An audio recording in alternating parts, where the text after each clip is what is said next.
이 시간 하나님께서 우리에게 주신 말씀 함께 봅니다. 열왕기상 17장 10절에서 16절 말씀입니다. 구약성경 545면입니다.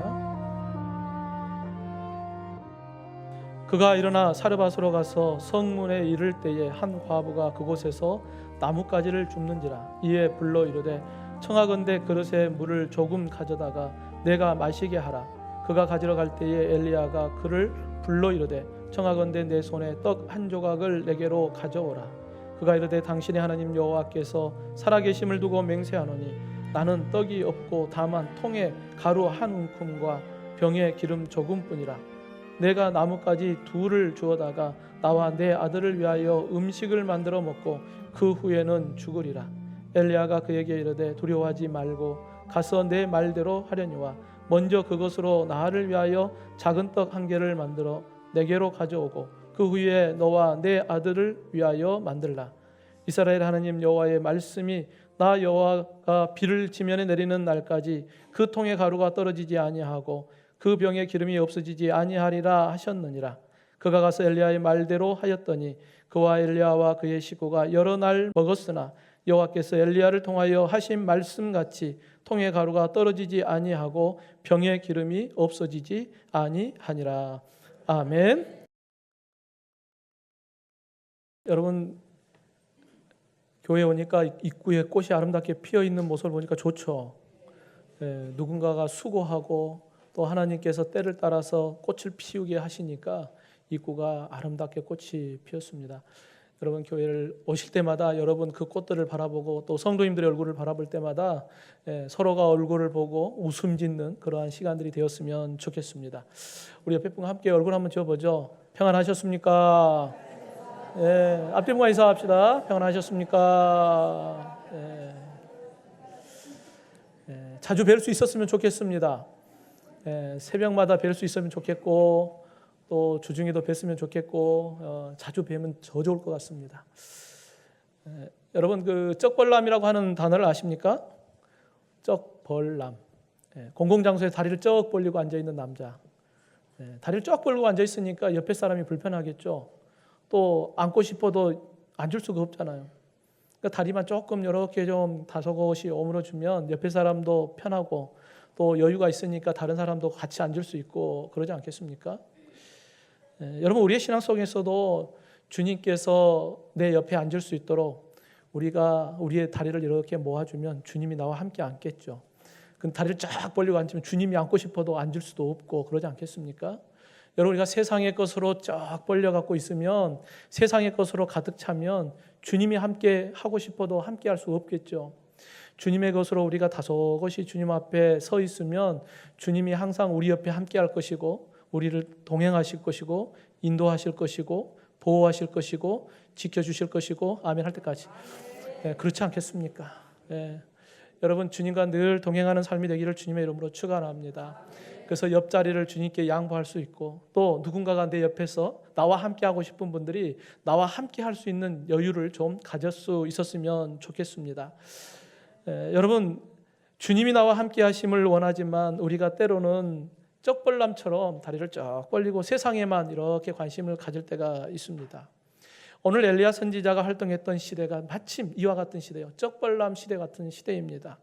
하나님을 거부하고 우상 숭배하고 악을 행함으로 인하여서 죄악이 가득했던 시대가 바로 엘리야 선지자가 활동했던 때이죠. 특별히 북이스라엘의 19명의 왕들 가운데 가장 악하다고 평가받는 아합 왕이 활동했던 때거든요. 그러니까 가장 악한 때에 하나님께서 그 악한 왕을 통치하는 그때에 하나님께서 엘리야 선지자를 보내셔서 하나님의 뜻을 전달하는 그러한 모습을 우리가 보게 됩니다. 여러분, 당시 아합 왕은 시돈의 왕이었던 딸 이세벨과 결혼을 해요. 그러니까 이방의 여인인 시돈 왕의 딸 이세벨과 결혼함으로 인해서 이 시돈 땅에 있는 우상이 이스라엘 땅으로 들어오게 됩니다. 그러니까 성전을 짓고 또 우상을 세우고 각 곳에 제단을 쌓고 이러면서 이스라엘 백성들이 하나님을 섬겼던 그들이 하나님을 버리고 우상을 숭배하는 이러한 악한 모습들이 나타나죠. 그래서 하나님은 이 이스라엘의 악한 모습에 진노하셔요. 그래서 열왕기상 17장 1절에 보면 수년 동안 비도 이슬도 있지 아니하리라 라고 말씀하고 있어요. 하나님이 진노하셔서 이 축복의 땅에 비와 이슬을 내리지 않겠다라고 말씀하고 있습니다. 여러분, 비와 이슬은 하나님의 은혜를 상징하거든요. 그런데 죄악으로 가득하니까 하나님께서 이 땅에 하나님의 은혜를 이제는 내리지 않겠다는 거예요. 하나님의 은혜 아니면 살 수 있습니까? 없잖아요. 그런데 이 죄악된 곳에 하나님께서 이제는 더 이상 비와 이슬을 내리지 않겠다라고 선포합니다. 그래서 하나님의 은혜가 끊어진 이 죄악된 이스라엘 땅이 절망의 땅이 되어버립니다. 엘리야 선지자가 바알과 아세라 우상으로 가득한 이 절망의 땅에 여호와 하나님을 통하여서 절망을 소망으로 바꾸는 메시지를 선포하게 되죠.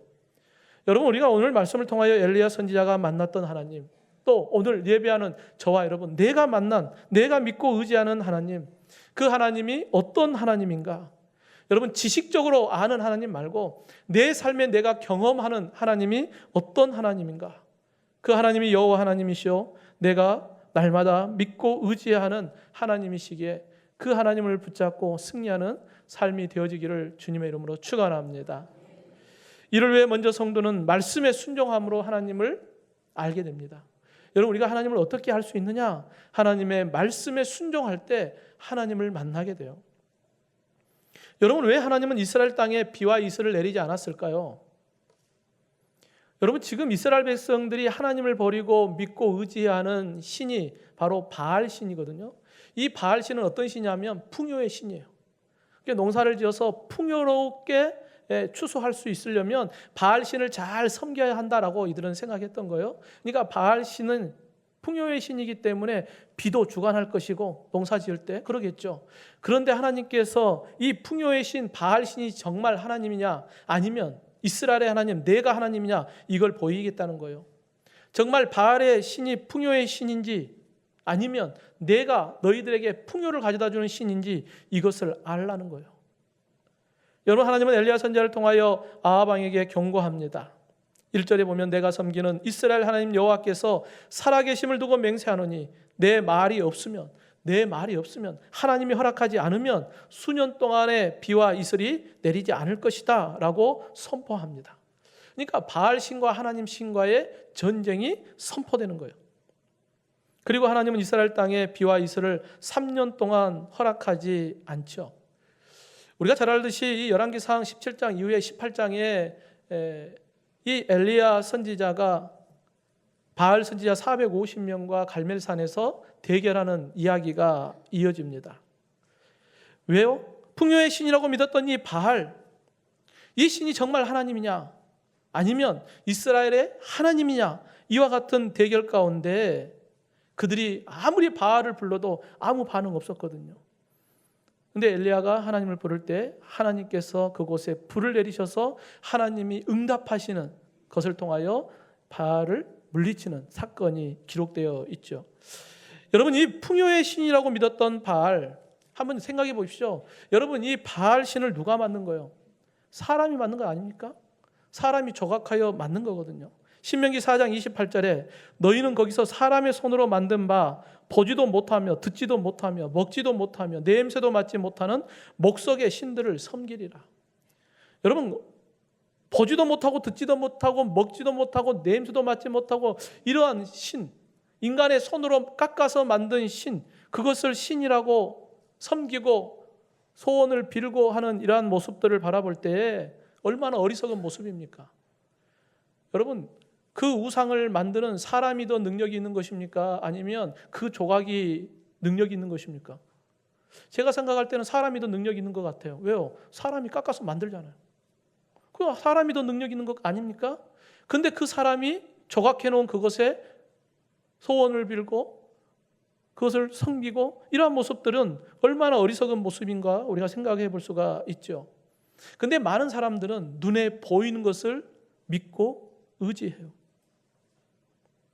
여러분, 하나님은 엘리야 선지자에게 말씀합니다. 엘리야야, 그리 시냇가에 숨어 있어라. 엘리야 선지자는 하나님의 말씀을 듣고 그리 시냇가에 내려가서 땅에 비가 내리지 않는 극심한 가뭄이 이제 시작되니까 그곳에서 머물러 있습니다. 그때 하나님은 까마귀를 보내어서 아침과 저녁에 떡과 고기를 보내주시죠. 그리고 그리시니까의 그 물을 마시면서 하루하루를 보냅니다. 그러면서 하나님의 때를 기다리는 거예요. 여러분, 하나님의 때를 기다린다는 것 결코 쉽지 않아요. 언제까지 이거 여기 있어야 되는지, 언제까지 그리시네가에 있어야 하는지 참 힘들고 어려운 일일 수 있습니다. 하지만 엘리야 선지자의 그 기다림은 그저 기다림이 아니었어요. 오히려 그곳에서 하나님께서 까마귀를 통하여 주시는 음식을 먹으면서 하나님의 놀라운 은혜의 시간을 그곳에서 보내고 있었던 것입니다. 여러분, 힘들고 어려울 수 있습니다. 하나님께서 주시는 은혜, 우리가 풍성하게 누리다 보면 그게 하나님의 은혜인지 잊어버리고 살 때가 많이 있어요. 그런데 그 풍요로움 속에서도 오히려 내가 힘들고 어려울 때 하나님이 내 삶에 공급해 주신 은혜를 생각해 보면 오히려 궁핍할 때 하나님의 은혜를 더 많이 경험할 수가 있거든요. 여러분, 지금 이 엘리야 선지자는 아합왕을 피해서 도망자의 모습으로 그리시네가에 지금 숨어 있는 거거든요. 근데 이곳에서 그리시네가에 머무르면서 하나님이 날마다 공급해 주시는 그 음식을 먹으면서 살아계신 하나님을 경험하고 그 하나님의 은혜를 그곳에서 또 날마다 경험해 갑니다. 그리고 이제 가뭄이 극심해졌어요. 이제 더 이상 그리시네가에 흘렀던 물도 더 이상 내리지 않습니다. 그때 하나님은 또 엘리야에게 말씀하죠. 9절을 보면 너는 일어나 시돈에 속한 사르밧에 가서 거기 머물라. 내가 그곳 과부에게 명령하여 내게 음식을 주게 하였느니라 라고 말씀하죠. 그래서 엘리야 선지자는 또 하나님의 말씀에 순종하여 그리시네가에서 일어나서 시돈 땅인 사르밧에 그곳으로 이동하게 됩니다. 그리고 그곳에서 한 과부를 만나게 되죠. 오늘 보면 10절 11절에 보면 그가 일어나 사르밧으로 가서 성문에 이를 때에 한 과부가 그곳에서 나뭇가지를 줍는지라. 이에 불러 이르되 청하건대 그릇에 물을 조금 가져다가 내가 마시게 하라. 내가 가지러 갈 때 엘리야가 그를 불러 이르되 청하건대 내 손에 떡 한 조각을 내게로 가져오라 라고 하는 이야기를 합니다. 여러분, 엘리야 선지자는 하나님의 말씀 따라서 이 사르밧으로 왔고 사르밧에서 과부를 만나게 되고 이 여인이 나뭇가지를 줍고 있는데 그 여인에게 요구를 두 가지를 해요. 하나는 물을 달라는 거예요. 여러분, 지금 극심한 가뭄 때문에 물 구하는 것이 어렵잖아요. 그 상황을 뻔히 알면서도 이 여인에게 물을 달라고 요구합니다. 그럼에도 이 여인이 물을 가지러 가는데 뒤통수에 대고 뭘 이야기해요? 나에게 떡을 가져오라 또 이야기합니다. 여러분, 지금 극심한 가뭄 가운데 마실 물도 없고 먹을 음식도 없는 그런 어려운 가운데 있습니다. 또 이 여인이 어떤 여인이에요? 사르밧 과부예요. 여러분, 과부는 사회적으로 약자입니다. 과부나 나그네는 사회의 약자이기 때문에 도움을 받아야 할 입장입니다. 그런데 이 약자를 바라보면서 오히려 물을 달라, 떡을 달라라고 이야기하고 있지 않습니까? 인간적으로 생각해 보면 이 말을 들었을 때 이 여인의 마음은 어땠을까요? 화가 나겠죠. 사회적으로 약자고 가진 것 없고 정말 힘들고 어려운데 나에게 처음 본 남자가 물을 달라, 떡을 달라라고 하면 얼마나 힘들겠습니까? 근데 지금 개인적으로 보면 이 여인의 상황은 아무 소망이 없거든요. 절망 가운데 아들과 함께 마지막을 지금 준비하고 있는 과정 가운데 있었던 거예요. 오늘 보면 12절에 보면 그가 이르되 당신의 하나님 여호와께서 살아계심을 두고 맹세하노니 나는 떡이 없고 다만 통에 가루 한 움큼과 병에 기름 조금뿐이라. 내가 나뭇가지 둘을 주어다가 나와 내 아들을 위하여 음식을 만들어 먹고 그 후에는 죽으리라. 여러분, 하나님께서 엘리야 선지자에게 새로운 머물 장소를 예비해 두었는데 그곳이 부요한 가정이었으면 얼마나 좋겠어요. 그렇죠? 가뭄이 오고 힘든 이 시기에 하나님께서 내가 부자를 준비해놨다, 거기 가서 머물러라 라고 하면 얼마나 좋겠어요? 그런데 하나님께서 붙여준 가정이 어떤 가정이에요? 가난한 과부예요. 사회적으로 보면 오히려 도움을 줘야 하는 그 사르밧 과부에게 하나님께서 엘리야 선지자를 그곳으로 보낸 거예요. 이 사르밧 과부는 소망이 없어요. 절망 가운데 있습니다. 마지막 음식 그거 한번 먹고 이제 아들과 함께 죽음을 준비하려고 합니다. 그런데 왜 하나님은 이 힘들고 어려운 가정에 하나님의 사람 엘리야 선지자를 보내었을까요? 여러분, 엘리야 선지자도 눈이 있죠. 뻔히 딱 보면 힘들고 어려운 여인인 것을 알잖아요. 그러지 않습니까? 지금 하고 있는 그 모습, 그 옷, 그 모습을 딱 보면 이 여인이 정말 힘든 여인이구나, 먹고 마시는 것이 쉽지 않겠구나 하는 것을 누구보다도 엘리야 선지자는 잘 알 수 있을 것입니다. 그런데 이 여인에게 지금 물과 떡을 요구하고 있습니다. 결국 하나님은 사르밧 과부의 이 가정을 축복하셔서 결론적으로는 비를 내려주시는 그날까지 통에 가루가 떨어지지 않고 병에 기름이 떨어지지 않는 기적을 경험하게 하죠. 여러분, 우리가 생각해 보면 사람의 눈으로 보면 판단할 때에 하나님, 나에게 이 여인에게 보낸 이유가 무엇입니까? 지금 이 여인이 이렇게 힘들어하는데 제가 이 여인에게 요구한다, 이건 말이 안 되지 않습니까? 제가 보기에는 말입니다, 이건 아닌 것 같습니다, 할 수 있죠. 여러분, 우리의 신앙이 사람의 눈으로 보이는 대로 살아가는 신앙이 되기가 쉽습니다. 그런데 여러분, 엘리야 선지자는 그릿시냇가로 갈 때도 누구의 음성을 들은 거예요? 하나님의 음성을 들은 거예요. 그릿시냇가에서 사르밧 과부에게 찾아온 것도 누구의 음성을 들은 거예요? 하나님의 음성을 들은 거예요. 상황과 환경을 보는 게 아니라 하나님의 말씀을 듣고 순종하여 이곳으로 온 엘리야 선지자의 모습을 우리가 보게 됩니다. 여러분, 우리는 우리의 눈을 의지할 때가 참 많이 있습니다. 내가 보고 판단하고 내가 보이는 것을 믿으려고 합니다. 하지만 하나님은 하나님의 말씀을 통하여 우리에게 말씀하기를 원해요.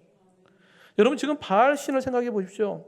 눈에 보이는 현상을 따라서 이스라엘 백성들이 바알 신, 그 신을 섬기면 우리에게 풍요를 가져다 준다. 하지만 하나님께서 비와 이슬을 내리지 않으니까 아무것도 할 수 없는 무능한 신임을 우리에게 보여주고 있지 않습니까?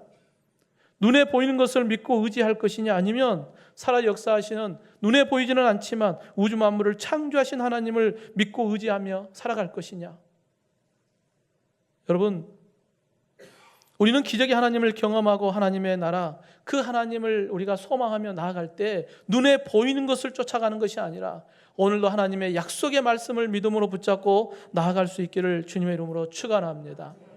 1970년에 일회용 면도기가 붐이 일어날 때가 있어요. 싼 값에 편리하게 쓸 수 있다 그래서 일회용 면도기가 막 팔려 나갔어요.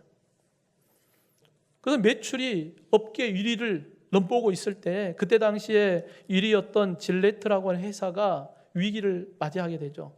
그때 내부에서 이제 회의를 합니다. 야, 우리도 일회용 면도기를 만들어서 팔아야 되지 않느냐라고 이야기가 나왔겠죠.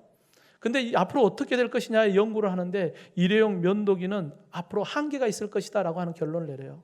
그래서 질레트가 결론적으로 어떤 것을 선택을 하냐면 오히려 이때 우리가 더 품질이 좋은 면도기를 만들자. 그래서 더 많은 예산을 투자해서 연구해서 더 좋은 질레트를 만들기 시작합니다. 그 질레트가 마하 시리즈라고 하는 질레트 시리즈를 만들기 시작해요. 그래서 결국은 일회용 면도기가 거품이 꺼지고 이제 더 좋은 질레트 면도기를 많은 사람들이 선호하기 시작하죠. 여러분, 내 눈에 보이는 것이 전부인 것처럼 쫓아가다 보면 아닐 수 있습니다. 오직 여호와 하나님, 눈에 보이진 않지만 오늘도 살아 역사하시는 하나님, 그 하나님의 말씀이 능력임을 여러분 믿으시기를 주님의 이름으로 축원합니다. 성도 여러분, 한번 생각해 보십시오. 에덴 동산 중앙에 있을 때 이스라엘 에덴 동산에서 뱀이 하와에게 뭘 이야기합니까? 선악을 알게 나무의 실과 먹으면 너희도 하나님처럼 된다. 너희들 눈이 밝아진다. 그 말을 듣고 선악을 알게 하는 나무의 실과를 본즉 보암직스럽고 먹음직스럽고 탐스러웠어요. 지혜롭게 할 만큼 탐스러웠다. 그 눈을 보니까 그렇게 됐어요. 결국 그것을 추구하죠. 그것을 먹을 때에 죄가 들어오게 됩니다. 오늘도 우리는 우리의 눈을 의지할 때가 참 많이 있습니다. 사랑하는 성도 여러분, 오직 여호와 하나님, 오늘도 살아 역사하시는 하나님, 하나님의 약속의 말씀이 우리의 신앙의 중심이 되고 그 말씀을 붙잡고 믿음의 길, 승리의 길을 걷는 저와 여러분이 되기를 주님의 이름으로 축원합니다. 또한 성도는 내가 연약할수록 주님을 경험해요. 여러분, 사르밧 과부가 마지막 음식을 만들어서 아들과 함께 이것 먹고 죽겠다, 그러한 마음으로 나뭇가지를 줍고 있었어요. 그 나뭇가지를 주울 때 이 여인의 마음은 얼마나 아프겠습니까? 그러지 않겠습니까? 마지막 이것 먹고 내 아들과 죽겠다는 거예요. 계속되는 가뭄으로 인하여 힘들고 어려운 사람들에게는 절망뿐이니까, 극심한 그 절망 가운데 돌파구는 보이지 않으니까 결국은 그들이 선택한 것이 어떤 것이겠어요? 죽음이거든요. 그 후에 죽으리라, 이걸 문법으로 해석하면 스스로 목숨을 끊겠다, 즉 자살이에요. 안 되잖아요. 안 되니까 내가 스스로 내 아들과 이건 먹고 목숨을 끊어야겠다라고 하는 그러한 생각을 갖는 그러한 모습을 봐요. 환경과 상황이 이렇게 밀어넣는 거잖아요. 목숨을 끊겠다고 하는 이런 절망 가운데 환경이 밀어넣고 있잖아요. 소망이 보이지 않습니다. 이때 엘리야 선지자가 절망 중에 빠진 이 사르밧 고합에게 소망을 선포하죠. 본문 13절에 엘리야가 그에게 이르되 두려워하지 말고 가서 내 말대로 하느니와 먼저 그곳으로 나를 위하여 작은 떡 한 개를 만들어 내게로 가져오고 그 후에 너와 내 아들을 위하여 만들라. 여러분 말이 안 되잖아요. 지금 남은 거 얼마 되지 않는데 먼저 그거 만들어서 나에게 가져와. 그리고 난 다음에 너와 내 아들이 만들어서 먹어. 양이 돼야죠. 얼마 되지 않는 거 그거 둘이 먹고 마무리하겠다는데 엘리야 선지자가 그거 나에게 먼저 줘. 그리고 나머지 가지고 만들어서 너와 아들을 먹어. 여러분 엘리야 선지자가 이렇게 자신 있게 이야기할 수 있었던 이유가 뭘까요? 지금 절망 가운데 빠져있는 이 여인의 모습을 뻔히 보면서도 이 여인에게 소망의 이야기를 하는 이유가 무엇 때문이겠습니까? 여러분 9절 말씀에 하나님께서 이 엘리야 선지자에게 무엇을 이야기했어요? 너는 일어나 시돈에 속한 사르밧으로 가서 거기에 머물라. 거기에 머물라는 거예요. 문법으로 보면 미완료거든요. 그러니까 잠깐 머무는 게 아니라 계속 머물러 있는 거예요. 근데 여러분 하나님께서는 이 사르밧 과부를 만나서 그곳에 계속 머물러 있어라 라고 말씀하셨는데 지금 이거 한 번 먹고 사르밧 과부 죽어버리면 하나님의 약속의 말씀이 이루어지지 않는 거잖아요. 그러니까 엘리야 선지자는 하나님의 말씀을 붙잡고 선포하는 거예요. 그 떡을 만들어서 나를 먹게 하고 그리고 아들과 당신 먹으십시오. 여러분 환경과 상황을 보면 절망이지만 이 엘리야 선지자는 하나님의 말씀을 붙잡고 소망을 선포하는 거예요. 내 느낌을 가지고 이야기하는 게 아니라 내 생각을 가지고 이야기하는 게 아니라 하나님의 말씀을 가지고 선포할 때 그 말씀이 소망이 되었던 것입니다. 여러분 왜 엘리야 선지자를 하나님께서는 이 힘들고 어려운 가정에 보내셨을까요? 더 부담 주려고 이 가정에 보냈을까요? 아니면 생명의 소망을 주기 위하여 하나님께서 엘리야 선지자를 이 힘들고 어려운 사르밧 과부에게 보내셨을까요? 오늘 보면 15, 16절에 보면 그가 가서 엘리야의 말대로 하였더니 그와 엘리야와 그의 식구가 여러 날 먹었으나 여호와께서 엘리야를 통하여 하신 말씀같이 통의 가루가 떨어지지 아니하고 병의 기름이 없어지지 아니하니라 라고 말씀하고 있습니다. 하나님의 말씀에 순종하여 엘리야 선지자의 그 말에 그대로 순종하여 대접했을 때 하나님께서 그 가문 가운데 힘들고 어려운 그 가정에 하나님께서 통의 가루 병의 기름이 떨어지지 않도록 채워주셨던 그 놀라운 기적을 경험하게 됩니다. 여러분 우리가 이 말씀을 통하여서 야 하나님의 종 대접하니까 복 받네 여기에 관점을 볼 것이 아니라 엘리야 선지자를 바라보면 좋겠습니다. 여러분 지금 엘리야 선지자가 하나님의 약속의 말씀대로 순종하여 이 사르밧에 왔을 때 그리고 그 말씀에 의지하여 소망을 선포했을 때 이 사르밧 과부의 삶의 모습에 소망이 시작됐어요. 물과 떡을 요구하고 그리고 그것을 먹고 그로 인하여서 하나님께서 이 사르밧 과부의 그 어려움 가운데 있는 그 통의 가루와 병의 기름이 마르지 않는 복을 하나님께서 허락하셨던 그 하나님이 누구냐는 거예요. 여러분 없는 것을 창조하시는 하나님, 능력의 하나님이 우리 하나님이심을 여러분 믿으시기를 주님의 이름으로 축원합니다. 엘리야는 이것을 본 거예요. 절망 가운데 소망을 선포하는 하나님의 그 능력을 엘리야 선지자는 보고 있는 것입니다. 여러분 엘리야, 이 엘리야의 뜻이 무엇입니까? 한번 따라해 봅시다. 여호와는 하나님이시다. 아멘이십니까? 엘리야의 이름 뜻이 여호와는 하나님이시다. 우리가 믿는 하나님이 참 하나님이시다 라고 하는 의미를 갖고 있습니다. 이 가난하고 보잘것없는 여인이지만 하나님께서 이 가정에 소망을 선포하고 기적을 일으킴으로 인하여서 그 모든 가뭄이 끝날 때까지 그 통에 마르지 않는 하나님의 은혜, 그것을 엘리야 선지자가 본 것입니다. 그로 인하여 엘리야 선지자가 내가 믿는 하나님이 어떤 하나님인가에 대한 믿음의 확신을 갖게 된 것입니다. 성도 여러분, 내 삶에 풍족하면 하나님을 의지하지 않습니다. 그러지 않습니까? 내 삶에 문제가 없으면 그렇게 하나님 의지하고 살지 않아도 크게 어려움 없습니다. 그런데 정말 힘들고 어렵고 가능성 없고 절망 가운데 있을 때, 하나님이 도와주지 않으면, 아무것도 해결되지 않을 때, 그때 하나님을 만나고 그때 하나님의 기적을 경험할 때 우리는 그 하나님을 변함없이 의지하며 살지 않겠습니까? 사랑하는 성도 여러분, 우리의 삶이 궁핍하고 힘들고 어려울 수 있습니다. 하지만 우리가 믿는 하나님, 여호와는 하나님이시다. 우리가 믿는 하나님이 참 하나님이심을 믿고 어둠 속에서도 생명의 빛, 소망의 빛 되신 주님을 바라볼 수 있기를 주님의 이름으로 축원합니다. 마지막으로 성도는 하나님 되심을 알 때 담대히 주의 길을 걸어갈 수 있습니다. 여러분, 엘리야 선지자가 사르밧 과부의 이 만남을 통하여서 확신을 갖는 거예요. 여호와 하나님이 참 하나님이시구나. 그리고 3년이 지나고 난 다음에 엘리야 선지자가 담대하게 이 악한 왕 아합 왕을 찾아갑니다. 그리고 이 바알 선지자 450명, 아세라 선지자 400명, 850대 1로 내가 싸워보겠다는 거예요. 한번 나와 대결하자. 누가 믿는 하나님이 참 하나님인가 한번 겨뤄보자 라는 거예요. 그리고 엘리야 선지자가 이스라엘 백성들을 향하여 외칩니다. 열왕기상 18장 21절에 보면 너희가 어느 때까지 둘 사이에 머뭇머뭇하려느냐. 여호와가 만일 하나님이면 그를 따르고 바알이 만일 하나님이면 그를 따르니라. 너희들 선택해. 바알이냐 하나님이냐. 이스라엘 백성들이 이 엘리야 선지자의 말에 한마디도 대답하지 아니하는지라. 왜요? 누가 참 하나님인지 알지 못하니까 대답을 못해요. 선택을 못하는 것입니다. 드디어 갈멜산에서 바알 선지자 450명과의 대결이 시작됩니다. 하나님의 사람 엘리야 선지자가 하나님의 제단에 하나님께서 불을 내려주심으로 참 하나님이 누구인가를 보여주시죠.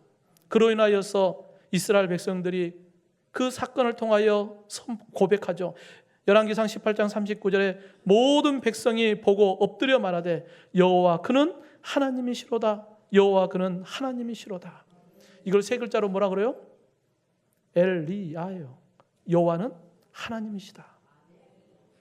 여러분, 엘리야 선지자가 어떻게 이렇게 담대하게 나아가서 아합 왕에게 또 이 바알 선지자들하고 한번 붙자 어떻게 할 수 있었을까요? 여호와는 참 하나님이심을 믿었기 때문에 그렇습니다. 우리가 하나님을 믿으면 담대함을 갖는 거예요. 어떻게 저 악한 아합 왕에 가서 담대하게 선포할 수 있고 어떻게 저렇게 많은 거짓 선지자들 앞에서 대결하자고 이야기할 수 있겠습니까? 하지만 하나님이 참 하나님을 믿을 때 우리는 그 담대함을 가지고 나아가 싸워 승리할 수 있는 것입니다. 여러분, 예수님의 제자들이 예수님이 붙잡히시던 날 예수님을 버리고 다 도망하죠. 베드로는 예수님을 모른다고 3번이나 부인했고 저주까지 합니다. 근데 그 두려워 떨었던 제자들이 예수님의 십자가의 사건과 부활의 사건을 통하여 예수님이 그리스도이심을 확신하게 돼요. 그때는 그들의 삶이 달라지죠. 오히려 그들이 나와서 외치기 시작합니다. 유대인들이여, 당신들이 십자가에 못 박아 죽였던 그 나사렛 예수가 누구다? 그리스도시다. 그분이 메시아다라고 선포할 때 이 유대인들이 어찌할꼬? 회개하고 돌아오는 이들이 몇 명이에요? 3,000명, 5,000명이나 되었다라고 기록하고 있습니다. 여러분, 사도 바울이 다메섹에서 부활의 예수님을 만나고 난 이후에 교회를 핍박했던 그가 이방인의 사도로 복음을 전하는 자가 됩니다. 생명을 다하여 생명의 복음을 담대하게 전하는 사도 바울의 모습을 볼 수가 있어요. 어떻게 그럴 수 있었을까? 여호와는 하나님이시다. 그 하나님의 참된 하나님을 믿기 때문에 그 위기 가운데 어려움 가운데서 끝까지 믿음의 길을 걸어가는 것을 우리가 보게 됩니다. 미국 FBI 최고의 위조 지폐 전문가였던 프랭크 윌리엄이 이렇게 이야기해요. 위조 지폐를 감별하는 최고의 방법은 진짜 지폐를 뚫어져라 쳐다보는 것입니다. 진짜가 눈에 익숙해지면 가짜는 보자마자 알 수 있습니다. 그러니까 우리가 가짜 이것저것 기웃기웃 하나님이냐 세상이냐 기웃기웃거리면 머뭇머뭇거리는 거예요. 중간에 끼어 있는 거예요. 하지만 하나님께 집중하면 세상의 것은 가짜라는 걸 알기 때문에 세상을 의지하지 않습니다. 사랑하는 성도 여러분, 호세아 선지자는 우리가 여호와를 알자, 힘써 여호와를 알자라고 외치고 있습니다.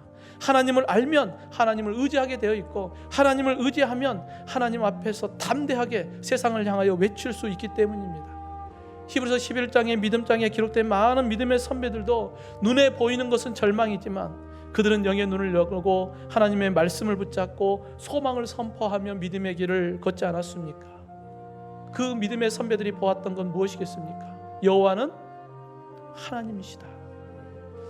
오늘도 힘들고 어려운 가운데 있다 할지라도 우리의 소망이 되신 여호와 하나님을 바라보고 우리의 삶이 날마다 주와 함께 믿음의 길, 승리의 길 걸어가는 저와 여러분이 되기를 주님의 이름으로 축원합니다.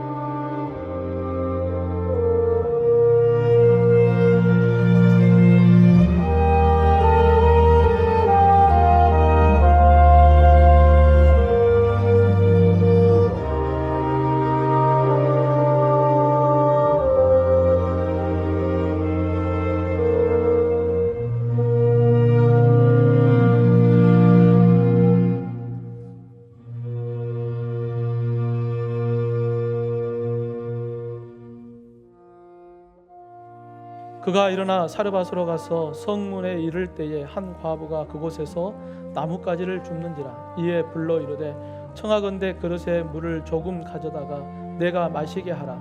그가 가지러 갈 때에 엘리야가 그를 불러 이르되 청하건대 내 손에 떡 한 조각을 내게로 가져오라. 그가 이르되 당신의 하나님 여호와께서 살아계심을 두고 맹세하노니 나는 떡이 없고 다만 통에 가루 한 움큼과 병에 기름 조금뿐이라. 내가 나뭇가지 둘을 주어다가 나와 내 아들을 위하여 음식을 만들어 먹고 그 후에는 죽으리라. 엘리야가 그에게 이르되 두려워하지 말고 가서 내 말대로 하려니와 먼저 그것으로 나를 위하여 작은 떡 한 개를 만들어 내게로 가져오고 그 후에 너와 내 아들을 위하여 만들라. 이스라엘 하나님 여호와의 말씀이 나 여호와가 비를 지면에 내리는 날까지 그 통에 가루가 떨어지지 아니하고 그 병에 기름이 없어지지 아니하리라 하셨느니라.